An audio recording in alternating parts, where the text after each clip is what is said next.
पाकिस्तान ने हमको कम से कम एआईपी सबमरीन्स के मामले में बीट किया है।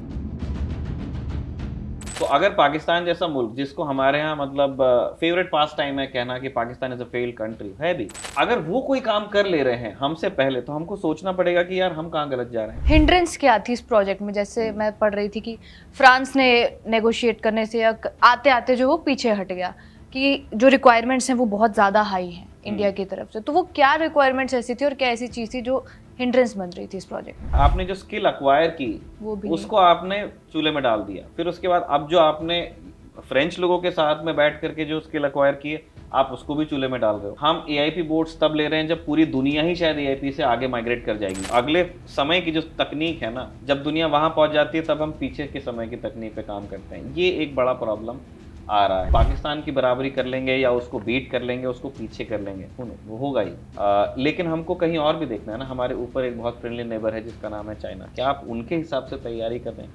माई आंसर इज नो।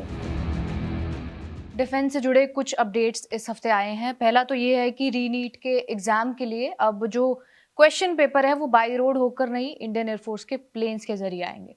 और दूसरा अपडेट ये है कि जो सरकार, फाइनेंस मिनिस्ट्री ने 70,000 करोड़ की डील जो है उसको अप्रूव कर दिया है। और ये एक प्रोजेक्ट के लिए अप्रूव की गई है, जो प्रोजेक्ट है 75I। 1990s में इस प्रोजेक्ट के की शुरुआत हुई थी, लेकिन अब तक बहुत सारी कंट्रीज इसकी नेगोशिएशन टेबल्स पर आ नहीं पा रही थी, इस प्रोजेक्ट से बार बार बाहर जा रही थी।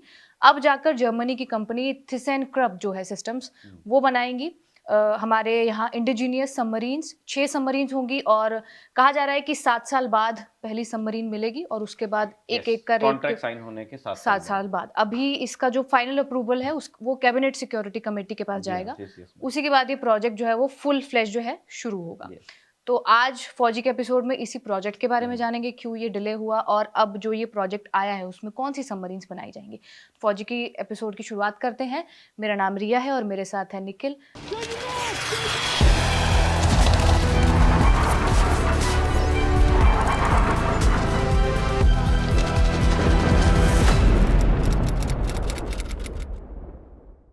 पहले तो मुझे इंडियन एयरफोर्स के वो अभी जो मीम्स चल रहे हैं बहुत सारे, कि जो बहुत ही बिजार चीज है ये, कि आप एग्जाम के लिए अब प्लेन्स उड़ाए जाएंगे। मतलब एग्जाम के लिए नहीं उड़ाए जाएंगे, मतलब अब देखिए, अब उसको कुछ भी कहा जा सकता है। हम्म। गवर्नमेंट, मुझे ऐसा लग रहा है कि उनके दिमाग में शायद ये रहा होगा कि अगर हम ये करते हैं, अगर हम्म। हम एग्जाम पेपर्स के ट्रांसपोर्ट के लिए इंडियन एयरफोर्स को यूज करते हैं, तो लोगों के दिमाग में कुछ क्रेडिबिलिटी का एक संकेत जाएगा। तो एयरफोर्स तो मतलब ऑब्वियसली वो सरकार का हुक्म होगा तो वो करेंगे ही करेंगे। मैं बिल्कुल मानता हूँ दिस इज बिजार। ऐसी स्थिति बिल्कुल किसी भी परीक्षा में नहीं होनी चाहिए कि आपको एयरफोर्स को लगाना पड़ रहा है। आपके नॉर्मल जो चैनल्स हैं, मतलब डाक से भेजिए, किसी भी चीज़ से भेजिए, और उनको उतना सिक्योर होना चाहिए, बिल्कुल। है ना। हिंदुस्तान में जो करेंसी नोट्स, में इंदौर में जब पढ़ता था तो देवास में प्रेस थी, हम्म। वहाँ पे बीएनपी है देवास में, तो वो भी रेलगाड़ी से ही नोट जाते हैं। हम्म। और उसके साथ में मतलब सिक्योरिटी वो पूरा एक डब्बा होता है जो देवास में आके ट्रेन से लगता है। तो बहुत सारे तरीके हैं, लेकिन मुझे ऐसा लगता है कि जो आर्म फोर्सेस की क्रेडिबिलिटी है, उसको ध्यान में रखते हुए ये काम किया हुआ है, ताकि लोगों को ऐसा लगे कि सरकार इस बार सीरियस है। और कम से कम ट्रांसपोर्ट में किसी लीकेज को टाला जाए, उनके दिमाग में ये भी चीज़ होगी, क्योंकि ये बहुत अनलाइकली हो जाएगा कि अगर एयरफोर्स के पास एक काम होगा लॉजिस्टिक्स का, तो वहाँ से कोई लीक हो। हम्म। तो लीक को प्लग आप कर सकते हो, लेकिन ये सिर्फ आप ट्रांसपोर्ट में कर पाओगे। हमने नीट के लीक में देखा था कि जिन लोगों ने पेपर सेट किया था उन हम्म। लोगों ने लीक किया। हम्म। तो प्रॉब्लम पिछले वाले इस जो करंट लीक था उसमें ये नहीं थी कि मोड ऑफ ट्रांसपोर्ट क्या था। लेकिन सरकार के दिमाग में आया, उन्होंने कुछ सोच के किया बट होगा। लॉजिस्टिकली और फाइनेंशियली एक गुड मूव। गुड बैड अगली, मतलब उसका मैं नहीं बता सकता यहाँ बैठ, मतलब मेरे लिए तो ये एक दिलचस्प चीज हाँ। है ना, कि अब ये भी देख लिया मैंने, है हम्म। ना, अपने मतलब करियर में।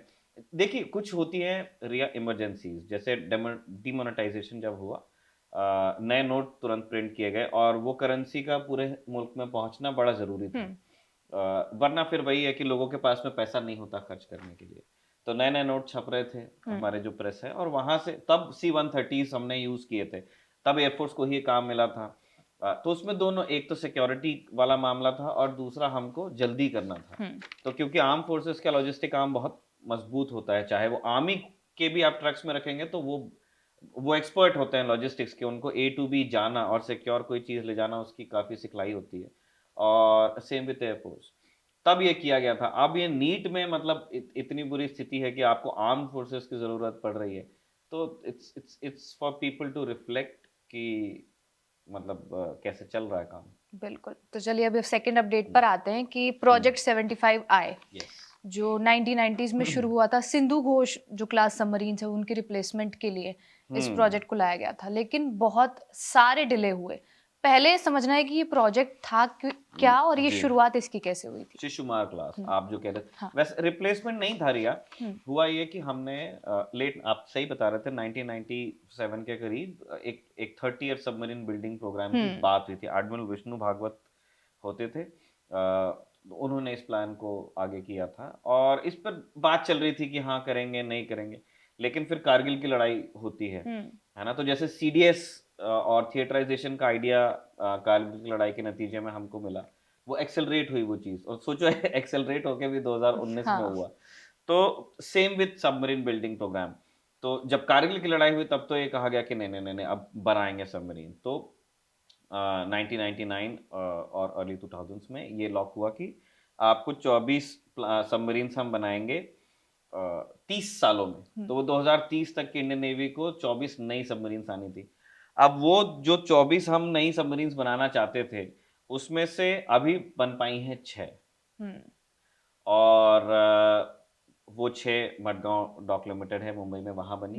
नेवल ग्रुप के साथ फ्रांस के स्कॉर्पियन सबमरीन्स हैं, जिनका ऑर्डर दिया गया था 2005 में। 2005 के बाद अब हम 2026 में हैं। जब 2026 के भी एंड में चले जाएंगे तो 11 साल बाद हम किसी सबमरीन का ऑर्डर दे रहे हैं। और अगर आप ओरिजिनल उससे पकड़ें कि जो सबमरीन बिल्डिंग प्रोग्राम हमारा था, उसके हिसाब से अगर आप पकड़ें तो हम 27 साल बाद दे रहे हैं ऑर्डर। 27 साल बाद ऑर्डर। तो आइडिया ये नहीं था, मतलब सिर्फ ऐसा नहीं था कि शिशुमार क्लास को ही हम रिप्लेस करेंगे। हम नई सबमरीन्स चाह रहे थे क्योंकि हमारे पास जो किलो हमारे पास है, जो सोवियत यूनियन के टाइम पे हमने जो सबमरीन्स ली थी, अब उनकी उम्र हो गई है, हमने उनको अपग्रेड भी कर लिया। लेकिन ऑब्वियसली किसी एक प्लेटफॉर्म की एक अपने समय में उसको डिज़ाइन किया जाता है, उस समय के चैलेंजेस के हिसाब से। अब नेवी के चैलेंजेस बदल रहे हैं, और उन प्लेटफॉर्म्स की एज हो रही है, और अपग्रेड्स एक्सेप्ट करने के लिए एक सबमरीन को अपग्रेड किया जा सकता है, लेकिन उसकी एक सीमा है, क्योंकि आपके पास में लिमिटेड रियल एस्टेट है। जो सबमरीन का जो डिजाइन होगा, आप उसको ड्रामेटिकली बाहर से तो कर नहीं सकते अनलेस आप उसके अंदर एक पूरा प्लग इंसर्ट करो, और अंदर भी मतलब उसके कुछ जो की फंक्शनैलिटीज हैं उनको आप नहीं बदल पाओगे। तो उस अपग्रेड्स आर पॉसिबल, लेकिन उसकी एक सीमा होती है, और उस सीमा को हमारी पूरी पुरानी जो सब, इवन ये जो शिशुमार आप बता रहे थे जो हमने पहले जर्मनी से ली, वेस्ट जर्मनी से, उनको भी हमने अपग्रेड्स के लिए दिया है। लेकिन उनको भी कितना अपग्रेड किया जा सकता है और उन अपग्रेड्स के साथ में वो हमारी फ्लीट में कब तक रहेंगी, है ना, वो बहुत लंबा समय नहीं। इसलिए ये बहुत ज़रूरी था कि हमारा जो सबमरीन बिल्डिंग प्रोग्राम था, ये 24 सबमरीन्स वाला, इसको फ्रैक्टिफाई होना चाहिए था। लेकिन अभी हम 6 सबमरीन्स पे हैं, और 2030 आने में 7वीं सबमरीन 2030 से पहले नहीं आएगी। तो हिंड्रेंस क्या थी इस प्रोजेक्ट में? जैसे मैं पढ़ रही थी कि फ्रांस ने नेगोशिएट करने से या आते आते जो वो पीछे हट गया, कि जो रिक्वायरमेंट्स हैं वो बहुत ज़्यादा हाई हैं इंडिया की तरफ से। तो वो क्या रिक्वायरमेंट्स ऐसी थी और क्या ऐसी चीज़ थी जो हिंड्रेंस बन रही थी इस प्रोजेक्ट में? एक इकलौता कोई कारण नहीं है।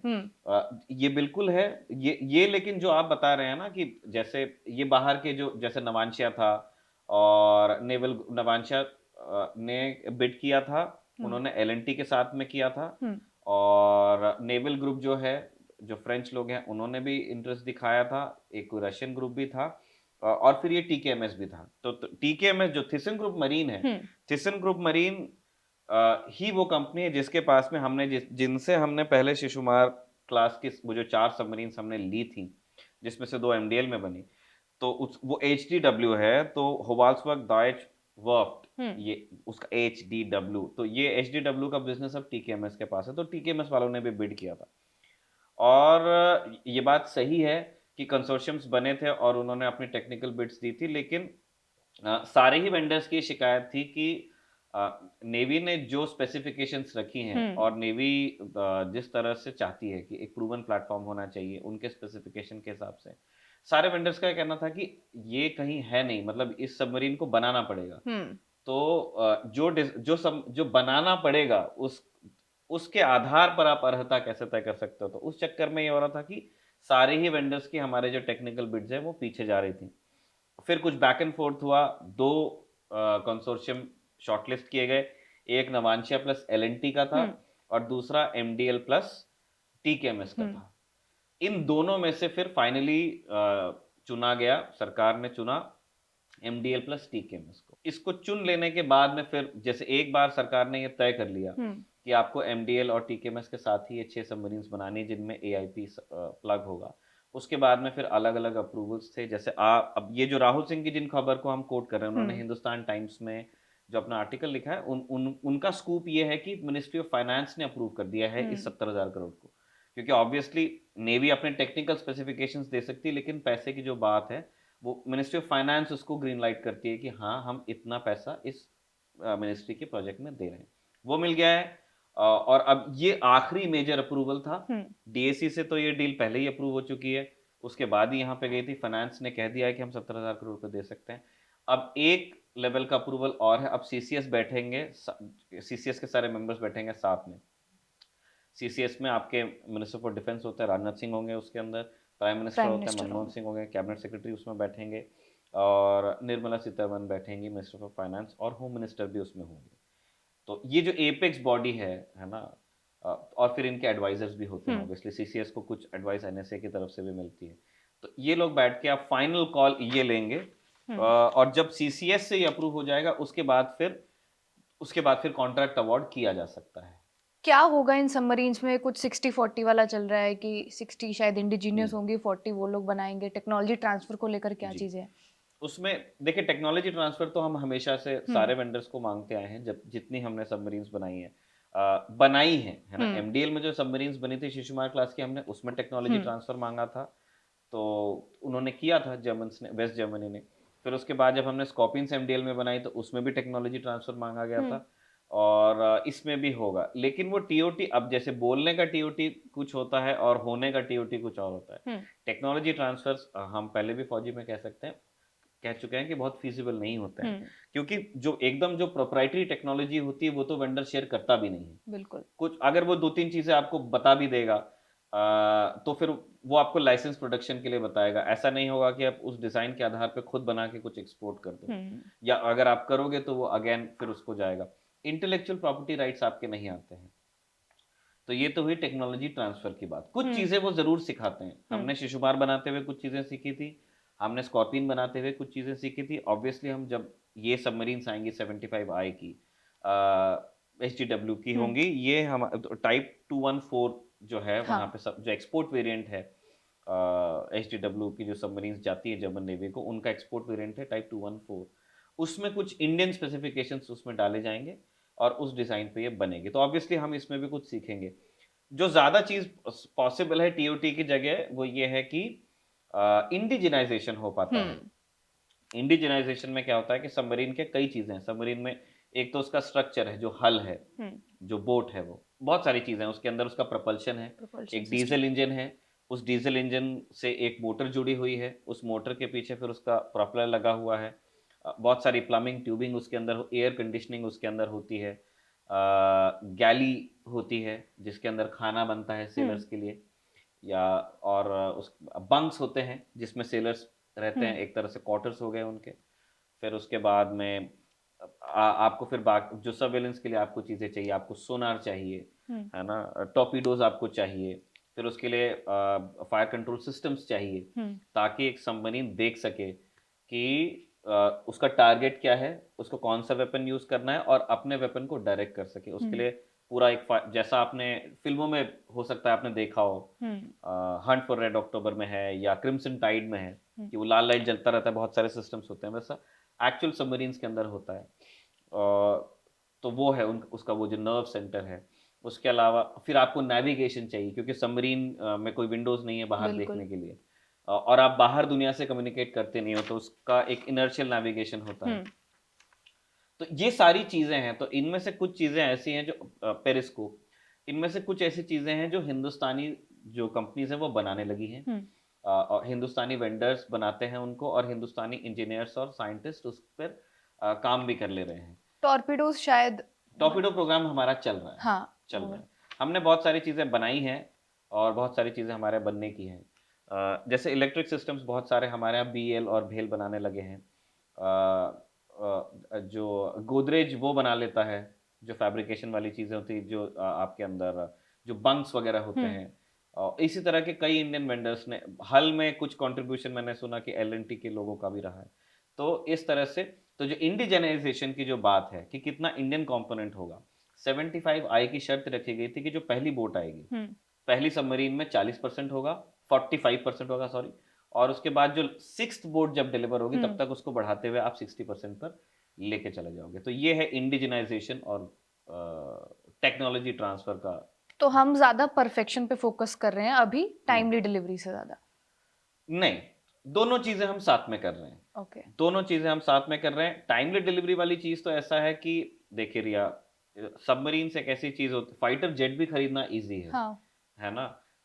किसी जैसे अभी हम दासों से लेंगे, तो जैसे हमने ये किया था, पहले भी किया था कि जब हमारे रिक्वायरमेंट जरूरत से ज्यादा, जब हमको ज्यादा इमीडिएट रिक्वायरमेंट होती है, तो क्या होता है कि क्योंकि इंडिया पे करने को रेडी होता है, तो वेंडर फिर क्या करता है कि किसी और के लिए जो बनने वाला होता है वो हमको दे देता है। तो ऐसा आप कर सकते हो, से दासों के पास किसी और इजिप्ट का ऑर्डर है और आपने भी ऑर्डर प्लेस कर दिया, हम करने वाले हैं, और आपके पास कोई इमरजेंसी आ जाती है, तो आप वो इजिप्शियन एयरफोर्स के लिए जो बन रहा होगा कम बेसिक एयरफ्रेम, तो वही आप ला करके और फिर बाद में जहाज को भेज के यू कैन मतलब टेल देम कि इसको अपग्रेड कीजिए आप। सबमरीन्स में ऐसा नहीं होता, सबमरीन कहीं ऑफ द शेल्फ बाय आप करने का ऑप्शन ही नहीं है। तो जो इंडियन नेवी की जो रिक्वायरमेंट होगी, जिस तरह के वो सिस्टम्स चाहते हैं, जिस तरह की वो क्षमता चाहते हैं, और टीकेएमएस के पास जो डिजाइन है, इनके बीच में अब अब एक समय लगेगा इनको समझने में, एक दूसरे की, मतलब काफी काम हो ही चुका होगा, टीकेएमएस को ब्रीफ जा चुका होगा, उन लोगों ने काम कर लिया होगा, लेकिन उसको बनाना और उसके बाद उसको सर्टिफाई करना, इसके लिए समय देना पड़ेगा। बनाने और सर्टिफाई करने में समय देने का कारण इसीलिए है क्योंकि सबमरीन एक सेफ्टी क्रिटिकल, एक ऐसा शिप है जिसको आपको पर्पसफुली डुबाना है, और उसके अंदर आपके सेलर्स होंगे, और एक बहुत ही घातक वेपन है। उसके अंदर जितने सिस्टम्स हैं, ये नहीं होना चाहिए कभी भी कि आपका टारगेट को मिस करके कहीं और लग जाए, है ना। तो इन सारी चीज़ों के लिए जो सारे सिस्टम्स हैं, अगर उसमें कोई एग्जिस्टिंग सिस्टम्स होंगे उनको यूज़ किया जा सकता है, लेकिन अगर कहीं भी कोई, अगर इंडियन स्पेसिफिकेशन पे कोई सिस्टम नया बन रहा है, तो फिर वो बनेगा और वो एक प्रॉपर जो R&D वाला जो साइकिल है उस हिसाब से ही काम होगा। वो सिस्टम बनेगा, उसको एक प्रोटोटाइप टाइप में उसको फैब्रिकेट किया जाएगा, और फिर उसके बाद उसका सर्टिफिकेशन होगा, नेवी वाले उसको जाके देखेंगे, अप्रूवल होगा। इसीलिए जो पहली बोट है उन्होंने 7 साल इसलिए कहा है क्योंकि वो जैसे जो नेवी की रिक्वायरमेंट है उसको टीकेएमएस वाले लेके बैठेंगे डिजाइन बोर्ड पे, और फिर दोनों के बीच में मतलब बातचीत होगी, एक सबमरीन बनेगी और उसके बाद फिर डिलीवर होगा। इसमें जो सबसे क्रिटिकल चीज होने वाली है, टीकेएमएस ने हजारों सबमरीन, सैकड़ों सबमरीन्स बनाई हैं, और इंडिया ने दर्जनों सबमरीन्स ऑपरेट किए। हमको हमारा काम पता है, उनको उनका काम पता है। मेन इसमें चीज, जो नई चीज होने वाली है हमारे लिए, वो है एआईपी प्लग। सीमेंस का इसके अंदर एयर इंडिपेंडेंट प्रोपल्शन प्लग लगने वाला है, और मेरे ख्याल जो ज़्यादा जो समय है वो इसी चीज़, सीमेंस का प्लग लगा करके टीकेएमएस ने दूसरे देशों में टाइप 214 सबमरीन्स को एक्सपोर्ट किया है। लेकिन उस हाल में हमको क्या चेंजेस चाहिए, हमको क्या सिस्टम्स चाहिए, इसलिए कुछ समय डिज़ाइन के लिए लगेगा ही लगेगा। नेवल स्ट्रेंथ हमारी अभी सबमरीन्स के सेंस में कितनी है, और वो थोड़ा बहुत डेटा अगर आप? पुअर ही है, मतलब आप देखिए हमारे पास में जो लेगेसी बोर्ड्स हैं, हमने उनको मिड लाइफ रिफिट के लिए दिया हुआ है। जैसे मैंने कहा, जो HW सबमरीन थी 4, उनको भी हमने दिया हुआ है। उससे पहले की जो सोवियत यूनियन के टाइम के सबमरीन हैं वो भी हम चला रहे हैं। लेकिन फिर ये उस तरह की चीज़ है कि आपके पास में MiG-21 हैं, आपके पास में जैगुआर्स हैं, आपके पास में MiG-29 हैं, लेकिन क्या आप अपने फ्यूचर एंगेजमेंट्स के लिए इन 3 प्लेटफॉर्म्स की तरफ देखते हैं? नहीं, आप देखते हो Su-30 MKI के तरफ या रफाल की तरफ। तो यही डिफरेंस है। आपके पास स्क्वाड्रन स्ट्रेंथ हो, सबमरीन के भी स्क्वाड्रन्स होते हैं, स्क्वाड्रन स्ट्रेंथ आपके पास में हो सकती है, लेकिन कौन से वो प्लेटफॉर्म है जिनको आप फ्यूचर में अपने फ्लीट में देख रहे हो? तो वैसे तो हमारे पास में 6 ही है, हम्म जो ये स्कॉर्पियंस है, और इसमें भी जो पहली बोट है वो अभी कुछ साल बाद वो मिड लाइफ रिफिट के लिए वो भी जाएगी। हम मतलब जिसको कहते हैं ना, हम क्रिटिकली लो हैं। हम्म जो हमारा सबमरीन नाम है वो बड़े संकट में है अभी। हम्म तो प्रोजेक्ट 75 आए के बाद क्या जो 66 की भी बात चल रही है कि पूरा, 76 हाँ 76 सॉरी। उसमें अभी समय लग जाएगा। मुझे ऐसा लगता है कि 75 आए के ही बारे में पहले हमको थोड़ा सा ये देखना होगा कि ये अभी और कितना, क्योंकि सीसीएस अप्रूवल के बाद में हम्म ये बहुत बड़ा कॉन्ट्रैक्ट है 70,000 करोड़ का। तो मैं मान के ऐसा चल रहा हूँ कि या हम्म तो जर्मन्स यहाँ आएंगे या तो इंडियंस वहाँ जाएंगे और हम्म एक किसी सेरेमनी में साइन होगा। तो जनवरी में जो फ्रेडरिक मेर्ज थे वो इंडिया आए थे हम्म ऑफिशियल विजिट पे, और तब खूब बात हुई थी। अभी हमारे रक्षा मंत्री और जर्मन रक्षा मंत्री के बीच में भी बातचीत हुई। 2024 में जो इंटर गवर्नमेंटल कंसल्टेशन होते हैं, हम्म जो भारत जर्मनी के बीच में हर 2 साल में एक बड़ी मीटिंग होती है जिसमें प्राइम मिनिस्टर अपने कैबिनेट को लेके बैठते हैं, हम्म दोनों साइड के। तो 2024 में दिल्ली में हुआ था, मतलब वो हम्म लोग यहाँ आए थे। तो और वो अक्टूबर में हुआ था। तो इस साल भी अक्टूबर नवंबर दिसंबर में इंटर गवर्नमेंटल कंसल्टेशन होगा, जिसके लिए प्राइम मिनिस्टर मोदी हम्म अपना कैबिनेट लेकर के जाएंगे जर्मनी, जर्मनी। तो ये ठीक है। मान के हम चल रहे हैं कि अगर सीसीएस अप्रूवल आ जाता है हम्म तो इसी साल जब प्राइम मिनिस्टर जर्मनी जाएंगे तब ये डील साइन होगी। हम्म और ये डील साइन होगी, उसके बाद में आप ये देखिए कि फिर कॉन्ट्रैक्ट अवार्ड होगा और उसके हम्म बाद में ये काम होगा। 75 आए क्या है? 75 आए में हमने ये कहा कि हम पहले नॉर्मल जो डीजल इलेक्ट्रिक सबमरीन्स समरी हैं से उन पर हम काम कर रहे थे। तो इसलिए स्कॉर्पियंस में कोई एआईपी प्लग नहीं है, उनमें डीजल पड़ता है। हम्म डीजल इंजन वो चलाती हैं, डीजल इंजन से उनकी बैटरीज चार्ज होती हैं, और वो बैटरीज जितना चार्ज होती हैं उतना वो सबमर्ज करके चल सकती हैं। हम्म और ठीक काम कर रही हैं वो सबमरीन्स, हमारे जो एयरक्राफ्ट कैरियर्स हैं उनको वो एस्कॉर्ट भी करती हैं। लेकिन इनके साथ एक एक बहुत ऑब्वियस प्रॉब्लम है कि बैटरीज की एक लाइफ है, इन द सेंस एक चार्जिंग साइकिल में वो कितना कितना समय तक करके वो चल सकती हैं, और उसके बाद सबमरीन को सरफेस करना पड़ता है। तो जैसे ही सबमरीन सरफेस हो जाती है वैसे ही सबमरीन का जो मेन कैरेक्टर है वो छोड़ देती है, वो फिर हम्म एक नॉर्मल शिप की तरह है, और उसको जो देखा जा सकता है वो टारगेट किया जा हम्म सकता है। सबमरीन का पूरा आइडिया ही ये है कि ऐसा शिप है जिसको आप डुबा देंगे, हम्म और पानी के अंदर ढूंढना किसी चीज को बहुत मुश्किल है अभी भी 2026 के टेक्नोलॉजी के साथ में। एआईपी प्लग क्या करेगा? एआईपी प्लग जो हम लगा रहे हैं 75 आई में, हम्म 75 आई में जो एआईपी प्लग्स आएंगे उनके साथ ये कहा जा रहा है कि सबमरीन्स लंबे समय के लिए 3 हफ्ते तक हम्म सबमर्ज्ड रह पाएंगी, जो अभी 3 दिन 4 दिन तक भी नहीं जा पाता है एक बार में, मुश्किल होता है। तो आप जब 3 हफ्ते सबमर्ज रहते हो तो उसमें 3 हफ्ते में आप रिकॉनेसेंस का कोई मिशन करके आ सकते हो, एनिमी लाइंस में पेट्रोल हम्म करके आ सकते हो, उनके शोर पे देख के आ सकते हो क्या चल रहा है, या एक स्नीक अटैक कर सकते हो, क्योंकि जब सबमर्ज्ड सबमरीन होती है हम्म और वो बैटरी पावर पे चलती है तो वो आवाज़ बहुत कम करती हम्म है, बिल्कुल ही कम आवाज़ होती है। Diesel electric submarines nuclear part submarine से एक मायने में जो बेहतर होती हैं हम्म वो यही है, हम्म न्यूक्लियर सबमरीन से ज़्यादा साइलेंट होती हैं, हम्म और इसीलिए बहुत घातक भी होती हैं। Technically this is possible. Hmm आप एक न्यूक्लियर सबमरीन को एक डीजल इलेक्ट्रिक सबमरीन से भी यू कैन हंट, हम्म मतलब थ्योरी में तो वो पॉसिबल ही है। और क्योंकि एक बहुत क्वाइट सिस्टम है तो ऐसे स्नीक अटैक्स के लिए एक प्रेफर्ड प्लेटफॉर्म भी होगा। मुझे यही लगता है, इसीलिए हम लोग और कन्वेंशनल सबमरीन्स की तरफ हमने सोचा होगा, और हमने एक एआईपी प्लग के बारे में सोचा होगा। अदरवाइज वैसे आप देखेंगे तो हम बहुत लेट चल रहे हैं पार्टी में। हाँ बिल्कुल। कुछ एक्सपर्ट्स या कुछ जो वेटरन्स है उनका कुछ रिएक्शन आया है इस डेवलपमेंट के ऊपर की, भरपूर क्योंकि रिएक्शन आए हाँ हैं, वही मैं देख रही थी कि भरपूर रिएक्शन आए हैं। हम्म और अनेक तरह के रिएक्शन आए हैं। शिव अरूर और संदीप पुनिथन, इन दो हम्म लोगों के साथ मैं रखवाले करता था पहले हम्म अपने पुराने संस्थान में। और हम लोग वो उनसे भी, मतलब फौजी अगर हो पा रहा है तो वो उनकी सिखाई चीज़ों हम्म पर ही है। तो उनसे उस टाइम भी मतलब कुछ ना कुछ आता था कि अभी आरएफआई आया, आरएफपी आया, ऐसा हम्म हुआ वैसा हुआ। तो भी मैं हम ऑब्वियसली जैसे आप आज पूछ रहे हैं, मैं उनको पूछता था कि सर ये 75 आया। तो एक बार शिव ने ना ऐसे इरिटेट होकर ऐसे ही कह दिया था कि मुझे नहीं लगता कि इस डेकेड में, मतलब ऑब्वियसली हम सेम डेकेड, उन्होंने कहा था कि 2030 में मुझे नहीं लगता कुछ हो पाएगा। और वो सही साबित हो रहे हैं, क्योंकि 2030 में 75 आई की सबमरीन नहीं आएगी। बिल्कुल। अभी तो कॉन्ट्रैक्ट हमने साइन नहीं किया है, 7 साल का मतलब क्या, 2034 तब आएगी।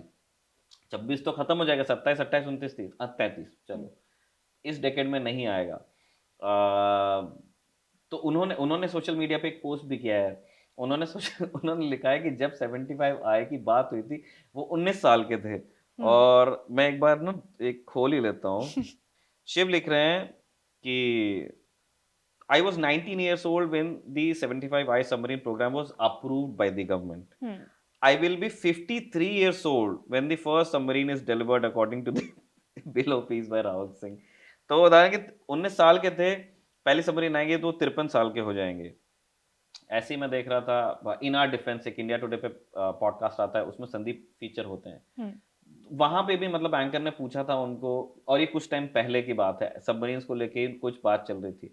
तो क्या, हाँ, कि आपको क्या लगता है सबमरीन प्रोग्राम्स तो हैं थोड़े मजाकिया मिजाज के संदीप। तो वो कहते हैं कि मेरे पूरे बाल सफेद हो गए हैं। और अभी मैं सुन ही रहा हूँ कि पूरे क्या, मतलब मेरे बाल सफेद होने लगे हैं। My hair has gone white, उन्होंने बोला।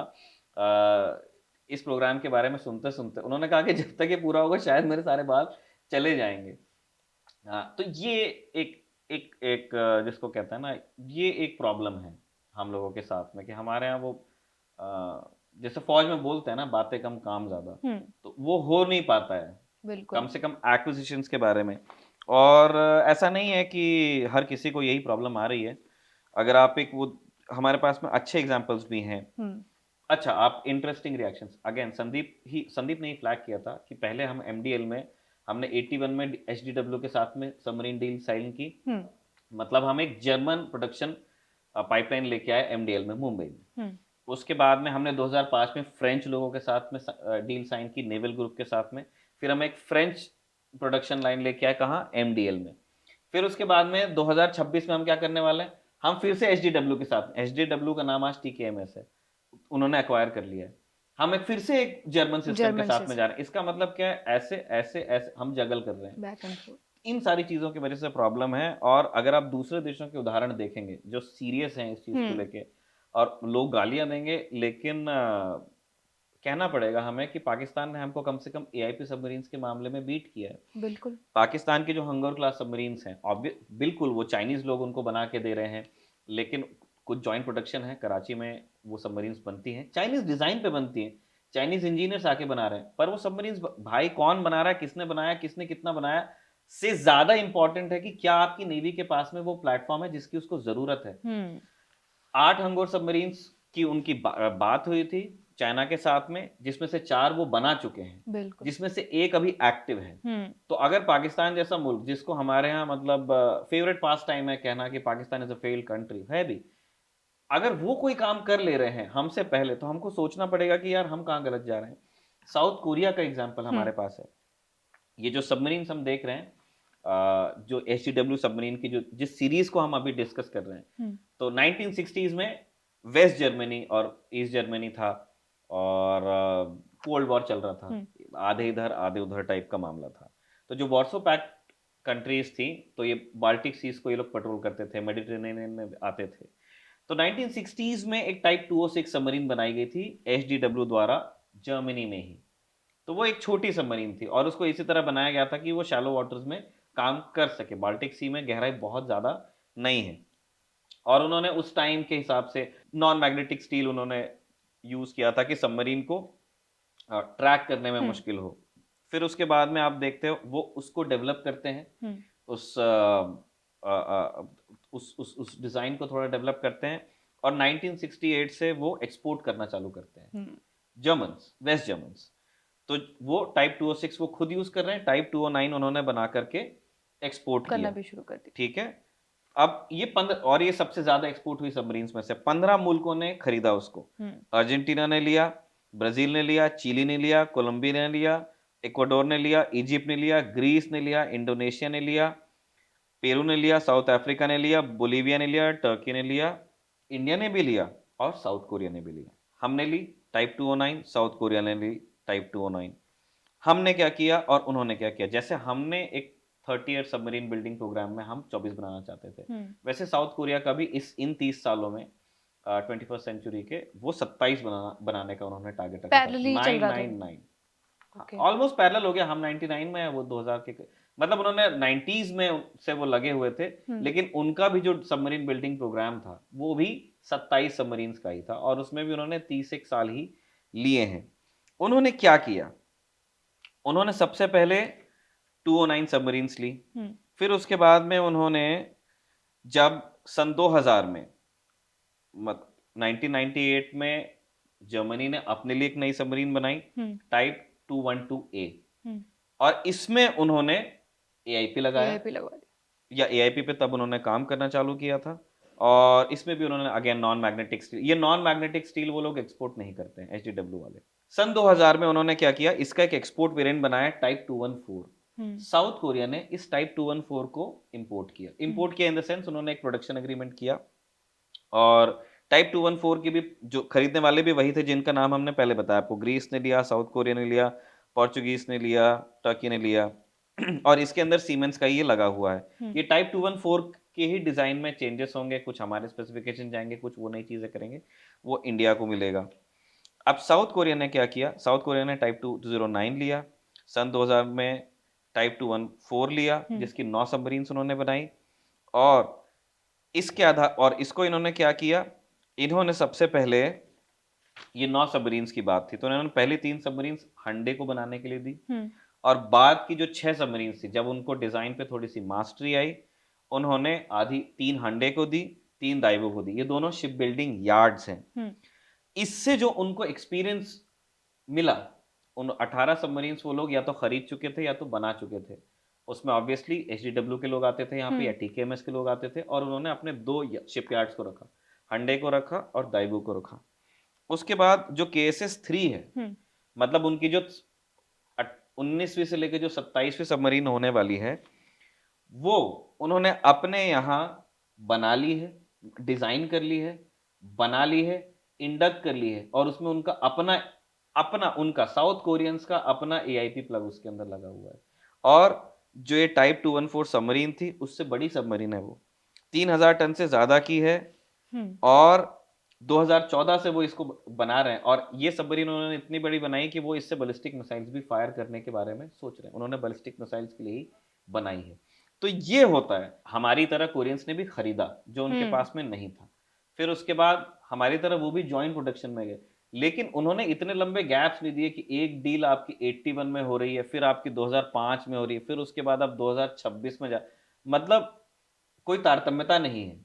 यही चीज हमने मिस की। हमने एमडीएल में इतनी बढ़िया प्रोडक्शन लाइन बनाई, एचडीडब्ल्यू क्वालिटी इंजीनियर्स उनके आए, उन्होंने बढ़िया डिजाइन हमारे साथ शेयर किया, हमारे एक्सपर्ट्स ने सबमरीन बिल्डिंग सीखी। 87 में हमको मिलना भी शुरू हो गई। 81 में हमने एचडीडब्ल्यू के साथ में साइन किया था शिशुमार के लिए। तो डील क्या थी हमारी कि 2 सबमरीन्स आएंगी वेस्ट जर्मनी से बनके, 2 सबमरीन्स बनेंगी एमडीएल में और फिर उसमें एक क्लॉज था कि इस डिलीवरी के बाद में 2 का आप एक फॉलो ऑन ऑर्डर दे सकते हो। तो एक तरह से वो 6 सबमरीन्स की बात थी। लेकिन 1987 में जब वीपी सिंह ने जो रिजाइन किया था मिनिस्टर फॉर डिफेंस के पद से, अलेजिडली यही उन्होंने कारण तो यही बताया था कि उन्होंने यही डॉक्यूमेंट्स अलेजिडली देखे थे कि जो एचडीडब्ल्यू के लिए जो सौदा हुआ था उसके अंदर ओवर चार्जिंग के आरोप लगे थे और इसी के बाद में उन्होंने फिर रिजाइन कर दिया था। क्या हुआ उसका नतीजा, जो बनने वाली जो 2 सजा किसी को नहीं हुई है बाय द वे, है ना, उस इल्जाम में जो बची हुई 2 सबमरीन्स थे वो नेवी को नहीं मिली। उसके जो हमने सीखा था, हमारे इंजीनियर्स ने हमारे साइंटिस्ट्स ने जो हमारा इन्वेस्टमेंट था एमडीएल में वो पड़ा रह गया। वो दोबारा फिर हमने रीएक्टिवेट किया जब हम स्कॉर्पियंस बनाने गए 2005 में, लेकिन क्योंकि हम फ्रेंच लोगों के साथ बना रहे थे तो कुछ चीज़ों में ओवरलैप होता है और कुछ चीज़ों में ओवरलैप नहीं होता है। आप एक नए डिज़ाइन के सबमरीन की बात कर रहे हो और जब एक नया डिज़ाइन आता है तो वो अपने साथ बहुत सारी नई चीज़ें लेके, प्रेशर हल आपको बनाना है, उसकी वेल्डिंग के स्पेसिफिकेशन चेंज हो जाते हैं। तो वही हो गया कि जैसे इटली के हेलीकॉप्टर्स खड़े हुए हैं 2 उस तरह का सीन। तो आपने क्या किया, आपने जो स्किल अक्वायर की उसको आपने चूल्हे में डाल दिया। फिर उसके बाद अब जो आपने फ्रेंच लोगों के साथ में बैठ करके जो स्किल अक्वायर किए आप उसको भी चूल्हे में डाल रहे हो। बीच में बात चल रही थी कि 3 और स्कॉर्पियंस ले ली जाएंगी, और ये थोड़ी सी अपग्रेडेड होंगी, लेकिन उसके अंदर प्राइस नेगोशिएशन मेरे ख्याल हम कर नहीं पाए हैं ढंग से, है ना, वो महंगी पड़ रही हैं। और एक थॉट है एमओडी में शायद कि ये शायद नहीं होगा, क्योंकि आप ये देखिए कि 75 की जो फॉलो ऑन 3 फ्रेंच लोगों का ये कहना था कि आपके साथ जो हमारा डील था इट वाज फॉर 6 सबमरीन्स, तो जो वो 7 8 9 के लिए वो अलग से चार्ज करना चाहते हैं, मतलब not only adjusted to inflation, but उनका कहना है कि आपको रीनेगोशिएट ही करना पड़ेगा, जो शायद गवर्नमेंट करना नहीं चाहती है। इस वजह से स्कॉर्पियंस नहीं बन रही हैं, और मतलब ये कारण बताया जाता मैं है। ये समझना चाहती हूँ कि बाकी देश भी कॉन्फ्लिक्ट्स में एंगेज रहे हैं, हम्म हम भी रहे, लेकिन उनकी पेस वैसी ही रही जैसी होनी चाहिए, लेकिन हम थोड़े पीछे रह गए। एटीट्यूड और सीरियसनेस, हम्म ये दो ही जवाब हैं इसके। साउथ कोरिया जैसा छोटा मुल्क अगर ये चीज कर, कोई वो भी लोग बड़ी शिकायत करते हैं कि भाई इंडिया चाइना आगे इसलिए जा रहा है क्योंकि वहाँ डेमोक्रेसी नहीं। साउथ कोरिया भी डेमोक्रेसी है। जिस इंस्टेबिलिटी साउथ कोरिया ने भी, अभी करंट अगर आप उनकी हाँ, पॉलिटिक्स को साउथ कोरिया की देखेंगे, वेरी अनस्टेबल। एक प्रेसिडेंट आ रहा है, दूसरा आ रहा है, फिर वो जेल जा रहा है, फिर उसके बाद का भी जेल जा रहा है, प्रेसिडेंट की वाइफ के बैग के ऊपर इल्जाम, ये सारी चीजें हो रही हैं। लेकिन जो उनके स्ट्रेटेजिक प्रोग्राम्स हैं वो स्मूथली चल रहे हैं। Even with Pakistan. कहना पड़ेगा, बिल्कुल हमको कहना पड़ेगा कि बहुत सारी चीजों में पाकिस्तान हिंदुस्तान से पीछे हो सकता है, पर एडवांस सबमरीन्स इंडक्ट करने के मामले में हमने स्ट्रेटेजिक बोर्ड्स बनाई हैं, हमारा न्यूक्लियर ट्रायड हमने पूरा किया पूरा है, कर लिया, हाँ। वो हमारी सक्सेस है, बिल्कुल। लेकिन जो स्ट्रेटेजिक बोट्स हैं ये नेवी के टैक्टिकल, मतलब जो डे टू डे जॉब्स हैं, जो आपको पेट्रोल्स पे आपको सबमरीन्स को भेजना है, या हमको अपने जो बाकी शिप्स के साथ एस्कॉर्ट भेजने हैं, या हमारे एयरक्राफ्ट कैरियर्स के साथ में, उसके लिए ये अरिदमन अरिघात ये सब इनको नहीं इस्तेमाल नहीं निकालना, होने हाँ। वाले हैं, अरिहंत इस्तेमाल नहीं होने वाला है। उसके लिए आपको टैक्टिकल बोट्स चाहिए, और उसके लिए आपको इन्हीं बोट्स की जरूरत थी। अब ये हो रहा है, हम एआईपी बोट्स तब ले रहे हैं जब पूरी दुनिया ही शायद एआईपी से आगे माइग्रेट कर जाएगी, क्योंकि ऐसा नहीं है कि एआईपी के अलावा और कोई तरीका नहीं है। जब तक आप न्यूक्लियर सबमरीन्स नहीं बना रहे हो, हर सबमरीन के साथ ये प्रॉब्लम है कि इसको सरफेस करना पड़ता है। तो एक तो इसका सोल्यूशन ये आया कि फ्यूल सेल्स लगाए जाएं, एआईपी प्लग्स। दूसरा सोल्यूशन अभी जापानीज, क्योंकि जापान में लिथियम आयन पे बहुत बढ़िया काम हुआ है, तो वो लोग अपने सबमरीन्स में उन्नत बैटरीज लगा रहे हैं, और इस तरह की बातें सुनने को मिल रही है कि शायद वो उतना ही इफेक्टिव होगा जितना कोई एआईपी प्लग होता, माइनस दी कॉम्प्लेक्सिटी जो एआईपी प्लग के साथ में आती है। तो इस तरह के जो नए सॉल्यूशंस है ना, उस मामले में हम तो पूरी ही तरह पिछड़ रहे हैं। पूरी दुनिया एआईपी यूज कर रही है, तब अभी जो हमारी आखिरी स्कॉर्पियन थी वो अभी रिसेंटली आई है। तो जब दुनिया एआईपी पे चल रही थी तब हम कन्वेंशनल सबमरीन्स को कर रहे थे इंडक्ट। फिर जब बाकी जगह दूसरे सॉल्यूशंस पे बात, या तो लोग न्यूक्लियर अटैक सबमरीन्स बना रहे हैं। इंडिया ने भी न्यूक्लियर अटैक सबमरीन्स के लिए काम शुरू किया हुआ है। उसमें से 2 सबमरीन्स के लिए ऑर्डर दिया भी गया है, मतलब दो सबमरीन्स के लिए गवर्नमेंट का अप्रूवल आया हुआ है, लेकिन उसका काम अभी लंबा चलने वाला है, उसमें बहुत समय लगेगा। तो हम वहां पे, मतलब जो अगले समय की जो तकनीक है ना, जब दुनिया वहां पहुंच जाती है तब हम पीछे के समय की तकनीक पे काम करते हैं। ये एक बड़ा प्रॉब्लम आ रहा है। जो एक्विजिशन में डिलेस का असली कॉस्ट ये है कि हम 70,000 करोड़ खर्च करने के बाद भी आ, हम बिल्कुल पाकिस्तान की बराबरी कर लेंगे, या उसको बीट कर लेंगे, उसको पीछे कर लेंगे, वो होगा ही। लेकिन हमको कहीं और भी देखना है ना। हमारे ऊपर एक बहुत फ्रेंडली नेबर है जिसका नाम है चाइना। क्या आप उनके हिसाब से तैयारी कर रहे हैं? My answer is no.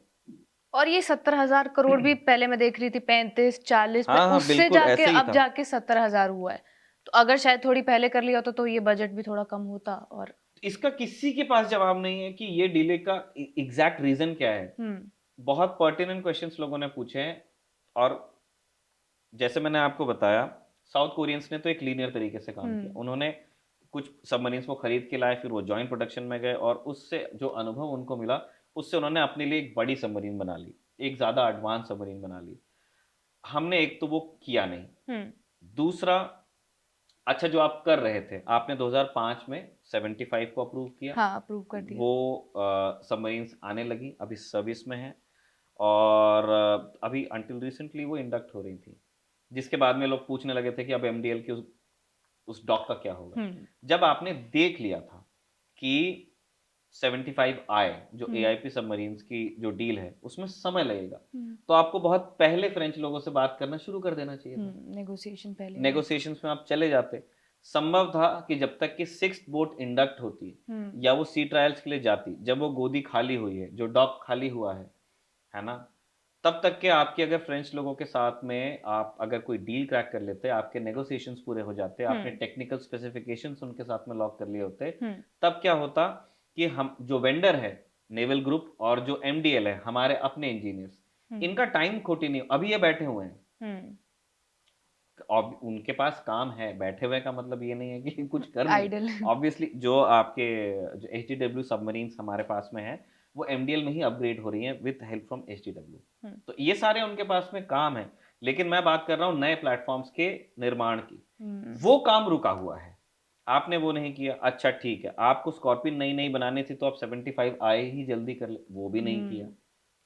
तो हम क्या कर रहे हैं, हम जितने सॉल्यूशंस होते हैं ना उन सारी चीज़ों को, फिर जब हमारे पास इमरजेंसी आ जाती है, आज हमारी इमरजेंसी है कि सब नेवी के पास में सबमरीन्स हैं, लेकिन ये कोई बोलना नहीं चाहता है, लेकिन इफेक्टिवली इंडियन नेवी के सबमरीन स्ट्रेंथ 6 ही है। चाहिए अगर आप टैक्टिकल बोर्ड्स की बात करते हैं जो तो 24 होनी चाहिए थी वो जो हम 24 सोच रहे थे, हम्म तो वहां वो नंबर हमने कभी हिट ही नहीं किया। तो इन सारी चीजों के बारे में सोच करके देखना चाहिए कि मतलब हम कहाँ पे लेके जा रहे हैं अपनी सर्विसेज को, और जो एक्सपेक्टेशन है नेवी से वो वही की वही है या वो बढ़ गई है। वही सारी चीजें हैं। मुझे लगता है जितने भी प्रोजेक्ट 75 आई को लेकर जो कंफ्यूजन थी, जो सवाल थे, वो इस फौजी के एपिसोड में पूरे हो गए हैं। आपका इस एपिसोड के ऊपर क्या कुछ कहना है हमें कमेंट करके बताइएगा, और अगर कोई टॉपिक हो तो वो भी कमेंट कर दीजिएगा। तब तक के लिए अगले एपिसोड को लेकर हम जरूर आएंगे अगले हफ्ते। Bye bye from Riya and from Nikhil. एक एक छोटी चीज में ऐड, जो मैंने बताया ना कि कोरियंस ने हंडे और दाइबो के बीच में स्प्लिट किया था, वो मैंने अभी नोट्स चेक किया तो मुझे याद आया।